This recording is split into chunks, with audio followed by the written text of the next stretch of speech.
Okey. Bay leaf, daun salam. Daun salam ni kalau orang dulu dia buat apa? Dia melembutkan daging kan? Kalau masakan yang ada daun salam dia rasa jadi lagi sedap kan? Jadi daun salam ni dia kaya dengan eugenol, tannin, vitamin A dan vitamin C. Jadi kalau orang ada diabetik, minumlah, ambillah daun salam tu, letak 2-3 masuk dekat dalam air tu, minum macam tu.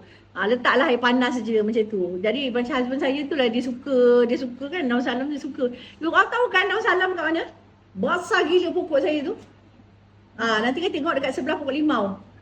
Dekat sebelah pokok ni, dekat sebelah pokok lemon tu, yang tinggi sangat tu, dia nanti dia berbuah, buah dia macam buah ceri. Buah dia macam buah ceri. Memang dah besar dah itu. Aku nak manjat pun tak ada, apa ambil lah yang bawah-bawah tu. Nanti Latifah tengok kat situ. Kat bawah-bawah tu ada, kalau gondol tu mesti dah ambil. Sebab dia buat minum. Memang boleh turunkan kalau orang diabetik kan. Maka itu je. Tak susah pun.